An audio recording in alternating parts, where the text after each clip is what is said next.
अस्सलाम वालेकुम जी, मैं हूं ज़िया बलोच और आप मुझे सोशल मीडिया प्लेटफॉर्म पर सुन रहे हैं और देख रहे हैं। उम्मीद है खैरियत की बेहतरीन हालत में होंगे। सामीन, 30 सितंबर 2023 हफ्ते का दिन है। आज मेरे पास कुछ ख़बरें हैं, वो आपसे शेयर करनी है और उस पर थोड़ा बहुत तज्ज़िया भी है। गुज़श्ता रोज़ जो गुज़रे उसमें दहशतगर्दी के 3 बड़े वाक़यात हुए। मस्तूंग में जो मिलादुन्नबी के जुलूस पर हमला किया गया, 60 हलाकतें हो चुकी, और दूसरी तरफ हंगू में भी 2 खुदकुश धमाके हुए। इस हवाले से बड़ा बुरा दिन गुज़रा, लेकिन बहरहाल ये वो वाक़यात थे जो हमारे यहाँ पाकिस्तान के मीडिया पर रिपोर्ट हुए और ये यकीनन दुश्मनों ने हमला किया। लेकिन बहुत सारे वाक़यात ऐसे हैं जिसमें हम अपने हाथों से खुद अपने लोगों को मार रहे हैं। ऐसे एक वाक़या में सानिया हणंद है। ये जनाब वाक़या हुआ सिंध का जनाब है इलाका, और उसमें एक बस्ती है, बस्ती जुल्बानी।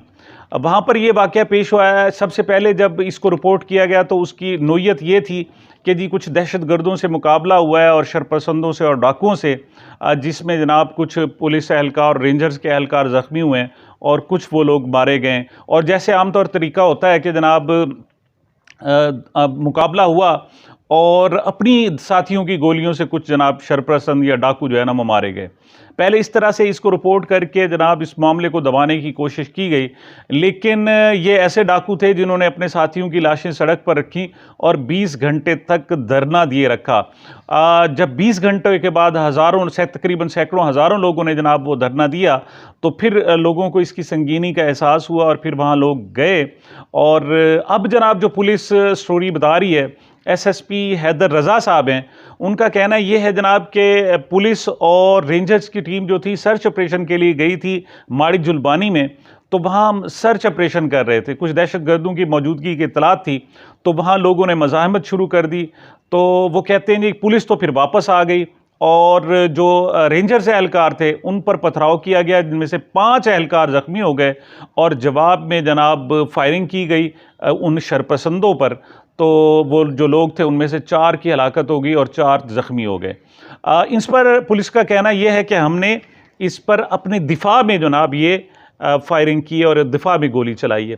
देखिए सामने से पथराव हो रहा था और यहाँ पर जनाब जो पुलिस वाले थे, जो रेंजर्स थे, वो डायरेक्ट फायरिंग कर रहे थे। 4 लोगों की हलाकत हुई। बहरहाल एक मुकदमा दर्ज कर लिया गया है और बिलावल भुट्टो जरदारी की तरफ से भी कहा गया है कि इस पर मुतालबा उन्होंने किया है कि इसकी इंक्वायरी कराई जानी चाहिए। जो हमारे निगरान वज़ीर आला सिंध हैं, जस्टिस रिटायर्ड मकबूल बाकिर, उन्होंने भी कहा है कि जिस पर इंक्वायरी होगी और इस पर कानून के मुताबिक कार्रवाई होगी। लेकिन कम से कम आपको अंदाज़ा हुआ है कि हमारे यहाँ पुलिस या रेंजर्स जब सर्च ऑपरेशन के लिए जाते हैं तो उनके साथ किस किस्म का सलूक किया जाता है। देखें, पहले ये शिकायत सिर्फ पीटीआई को थी कि जब उनके लोगों घरों में छापे मारे गए, ये 9 मई से लेकर अब तक तकरीबन 4.5-5 महीने जो हुए हैं, तो उनकी घरों में ज़बरदस्त किस्म की तोड़ फोड़ की गई है और उनके घरों से लाखों का सामान बाकायदा उठा लिया गया है। ये हमारा रवैया है पुलिस का। और हमारे अब रेंजर्स भी उनके साथ जनाब मिल गए और वहाँ पर लोगों ने मज़ाहमत की, उन्होंने पथराव किया। तो उनका सिला ये कि उनके 4 लोगों की शहादतें, उन्हें शहादतें कहना चाहिए, किसी सूरत भी उन्हें हलाकतें नहीं कह सकते, वो बेगुनाह लोग थे, उन मारे गए। और जब आप रेंजर्स को या पुलिस को आप हुक्म देते हैं कि फायरिंग करें, तो वो किस किस्म की फायरिंग होंगी? अपने लोगों को कभी भी खुद नहीं मारा जाता और ये बहरहाल वाक़या यहाँ पर हुआ है। दूसरी तरफ जनाब हम देखते हैं वफाकी वज़ीर दाखिला सरफराज बुगटी साहब ने एक बयान दिया है और उनका कहना यह है कि मेरी बराहमदाख बुगटी से कोई इख्तलाफ नहीं, सिर्फ एक ही इख्तलाफ है। उसकी डिटेल में उन्होंने बताया है कि जनाब जो ब्राह्मदाख बुगटी है वो पाकिस्तान को तोड़ना चाहता है और मैं पाकिस्तान को बचाना चाहता हूँ। और साथ उन्होंने कहा कि जो बलूचिस्तान 6 बड़ी तंजीमें हैं दहशतगर्द, वो ऑर्गेनाइज तरीके से काम कर रही हैं और ब्राह्मदाख बुगटी भी उनमें से एक का सरबराह है। तो उन्होंने अपना इख्तलाफ ज़ाहिर किया, लेकिन उन्हें शायद याद नहीं है कि सरफराज बुगटी साहब, जिस तरीके से आप इस वक्त वफाकी वज़ीर दाखिला हैं और बलूचिस्तान के भी आप वज़ीर दाखिला रहे हैं, ये ब्राह्म बुगटी के वालिद साहब वज़ीर आला बलूचिस्तान रहे हैं और गवर्नर भी रहे हैं और बड़े अहम तरीन ओहदों पर रहे हैं, वफाकी वज़ीर भी रहे हैं। आखिर आप सोचें तो सही, क्या वजह है कि ब्राह्मदाख के बुगटी नवाब अकबर बुगटी को कत्ल कर दिया गया और उन्हें बंदूक उठाने पर मजबूर किया गया। इस वक्त सूरत हाल ये है कि हमारे जो सिक्योरिटी फोर्सेस हैं उनकी मकबूलियत सबसे अगर कहीं कम है, जो गैलप सर्वे के मुताबिक 66% वो बलूचिस्तान में है। इस हवाले से बहुत सारे लोग कहते रहे, आसिफ जरदारी साहब कहते रहे, बाकी बहुत सारे लोग कहते रहे कि हम अपने बलोच भाइयों को मनाएंगे और वो लोग जो नाराज़ होकर पहाड़ों पर चले गए हैं उनको वापस लाया जाएगा, वहाँ बसाया जाएगा। लेकिन अजीब सी सूरत हाल है कि पाकिस्तान अपने कर्ज उतारने के लिए तो बलूचिस्तान की सरजमीन पर नज़रें जमाए हुए, और उनका कहना यह है कि जनाब वहाँ पर बहुत बड़े मादनियात हैं, वह सोना है और बहुत ज़रे हीरे हैं और सब कुछ मौजूद है। लेकिन वहाँ के जो ज़मीन के ऊपर लोग रहते हैं उनकी बुरी सूरत हाल और उनकी जनाब कसम पुरसी का ख्याल नहीं किया जा रहा, उनकी जो जायज़ शिकायत हैं उनको भी एड्रेस नहीं किया जा रहा। तो सरफराज बुगटी साहब से मैं कहूँगा कि इस वक्त आपकी जो निगरान हुकूमत है वो सब कुछ कर रही है, तो एक काम ये भी आप करके देखें कि जो शायद हमारी जो मुंतखब हुकूमतें हैं वो नहीं कर सकी, कि आप इन बलोचों को मनाने की कोशिश करें। वो आपके अपने साथी हैं, अपने लोग हैं, अपने रिश्तेदार हैं, आपके अपने कबीला है। ऐसा क्यों हो रहा है? उनको पाकिस्तान की तरफ लाएं, पाकिस्तान की मोहब्बत की तरफ लाएं। ये लोग पाकिस्तान से मोहब्बत करते हैं, पाकिस्तान की धरती से मोहब्बत करते हैं, उनके आबाओ अजदाद का खून इसमें शामिल है। तो अब इस वक्त अगर वो हमारे किसी रवैये से नाराज़ हैं तो ये हमारी जिम्मेदारी बनती है कि हम उनको राज़ी करने की कोशिश करें। दूसरी तरफ पंजाब काबीना की बात करते हैं जनाब। पंजाब में मोहसिन नकवी साहब मौजूद हैं और आसिफ जरदारी साहब के वो करीबी जनाब माने जाते हैं। और इस वक्त ओवरऑल जो हमारी हुकूमत है, चाहे निगरान हुकूमत पंजाब की हो, सिंध की और यानी सूबाई हुकूमतें हों, चाहे वफाक की हो, वो अपने काम जो इलेक्शन कराना है उससे हटकर तमाम काम किए जा रहे हैं। आमतौर पर जो निगरान हुकूमतें आती हैं उनका काम कोई नहीं होता कि वो डिसीजन मेकर करें और कोई बड़े बड़े फैसले करें, ये लेकिन यहाँ पर तमाम बड़े फैसले किए जा रहे हैं। अब ताज़ा तरीन इतलात ये है कि पंजाब की काबीना ने लाहौर में मज़ीद 3 तहसीलें बनाने का ऐलान किया है, जिससे लाहौर की तहसीलों की तादाद 9 हो गई है। और इसके अलावा जो नए अजला बनाने के हवाले से भी एक जनाब खसूसी कमेटी तश्कील दे दी गई है।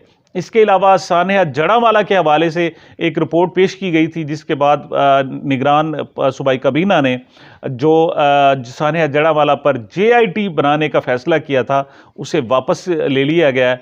लगता है ऐसा है कि वो तकरीबन चीज़ें सेटिसाइड हो रही हैं और लोग मुतमईन हैं, और उन लोगों की ख़ास तौर पर जो वहाँ मकामी लोग हैं और हमारे क्रिश्चियन बरादरी के लोग हैं उनकी जो मदद की गई है, ख़ास तौर पर जो इखलाकी मदद की गई और पूरा पाकिस्तान उनके हक़ में खड़ा हो गया है। हालांकि वहाँ कोई जानी व माली नुकसान नहीं हुआ था, सानिया हंगू जैसा सानिया नहीं हुआ था, लेकिन बहरहाल उससे वो लोग काफ़ी मुतमईन दिखाई देते हैं। और अब वो जो कहा जा रहा था कि JIT बनाई जाए और बड़ा कोई वसीत पैमाने पर जनाब तहकीकात हों, उन पर वो मुतमईन दिखाई देते हैं। और इसके अलावा जो कल्प्रिट्स थे वो भी तकरीबन फौरी गिरफ्तार कर लिए गए थे, तो अच्छी बात है। लेकिन जो पंजाब हुकूमत है वो क्या कर रही है, सवाल ये पैदा होता है। उनका काम नहीं है कि नए ज़िले बनाएं, उनका काम नहीं है तहसीलें बनाएं, उनके काम ये होता है कि डे टू डे अफेयर्स जो होते हैं वो हल किए जाते हैं, रोज़मर्रा के जो काम हैं वो निपटाए जाते हैं और अपना फोकस जो रखा जाता है इलेक्शन की तरफ रखा जाता है। लेकिन इस वक्त सूरत हाल ये है कि सिवाय इलेक्शन के सब काम हो रहे हैं। और इस वक्त आप सर्वे करा कर देख लें, ये गैलप सर्वे जो है आप करा कर देख लें, ये हुकूमत की इंटेंशंस देख लें, तो हमारे यहाँ जो जनवरी में भी इलेक्शन के होने के इम्कानात बहुत कम दिखाई दे रहे हैं और लगता नहीं है कि जनाब इलेक्शन होगा। और शुनीद ये है कि आइंदा आने वाले जो एक हफ़्ता है, 1 से 2 हफ्तों के दौरान कुछ इस किस्म के वाक़यात होंगे कि जनाब जिसमें कहा जाएगा कि अब फौरी तौर पर इलेक्शन मुमकिन नहीं है, और ये भी ऐन मुमकिन है कि मियाँ नवाज शरीफ साहब भी वापसी से इनकार कर दें। जनाब वज़ीर आज़म, निगरान वज़ीर आज़म अनवारुल्लाह काकड़ ने एक बात की है जो शायद आम तौर पर इस अंदाज में नहीं की जाती। उनसे सवाल किया गया था तो उनके जवाब में उन्होंने कहा कि इमरान खान का जो मुकाबला है, इमरान खान की जो लड़ाई है वो फ़ौज से नहीं है बल्कि वो रियासत से है। मेरा ख़्याल में ये इंतहाई गैर ज़िम्मेदाराना बात है, और इमरान खान एक मुहब्बतन लीडर हैं उनकी बहुत बड़ी फॉलोइंग है। और अब जो हुकूमती सर्वे आया उसके मुताबिक कि 60% ऑफ द पॉपुलेशन जो है वो इमरान खान की हिमायत करती है, उनकी नज़रियात की हामी है। ऐसा नहीं होता कि आप मेजॉरिटी ऑफ द पॉपुलेशन को गद्दार बनाना शुरू कर दें, बागी बनाना शुरू कर दें, उनकी लड़ाई करें। और इमरान खान ने तो कभी भी नहीं कहा कि मैं जनाब लड़ना चाहता हूँ। 9 मई के वाक़यात हैं, 9 मई के वाक़यात का कभी ना कभी अंदाज़ा होगा, पता चलेगा कि इसके पीछे चंद एक कल्प्रिट थे, चंद एक लोग थे जिन्होंने आकर इस तरह से पाकिस्तान को नुकसान पहुंचाया, पीटीआई को नुकसान पहुंचाया, पाक फौज को नुकसान पहुंचाया। इससे पाकिस्तान का इमेज ख़राब हुआ है और किसी तौर पर दुरुस्त नहीं। और अब भी इसको रिजॉल्व करने की और इसको बेहतर करने की ज़रूरत है, वरना बहुत सारे मामलात होंगे। दूसरी तरफ जनाब जो JIT बनाई गई थी 9 मई के वाक़यात के हवाले से, उन्होंने इमरान खान को इसका मेन जो है वो सरगना और मेन जो है ज़िम्मेदार करार दिया है, मरकज़ी ज़िम्मेदार करार दिया है। उनका कहना यह कि जितने भी वाक़यात हुए वो इमरान खान की सरबराही में और उनके हुक्म के मुताबिक हुए। इस रिपोर्ट को PTI ने मुस्तरद कर दिया। उनका कहना यह है कि ये एक PTI को क्रश करने का एक तसलसल है, और जो इमरान खान ने उन्होंने 9 मई के वाक़यात की मज़म्मत की थी और उनकी गिरफ़्तारी को ख़ुद सुप्रीम कोर्ट ने गैर कानूनी करार दिया था। तो ऐसे में ये मुनासिब नहीं है। देखें आप जनाब PTI को साइडलाइन करते रहें, इससे होगा क्या? इमरान खान का क्या नुकसान? जो होना था उसका हो गया। अब नुकसान जो है वो पाकिस्तान का हो रहा है।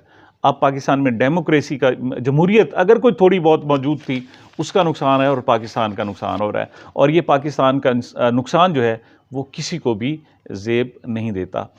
सामीन, ये अब तक की मेरी गुज़ारिशात थी। मुझे मेरे इस चैनल को अपनी मोहब्बतों और दुआओं में याद रखिएगा। मिलते हैं छोटे से वक्फे के बाद।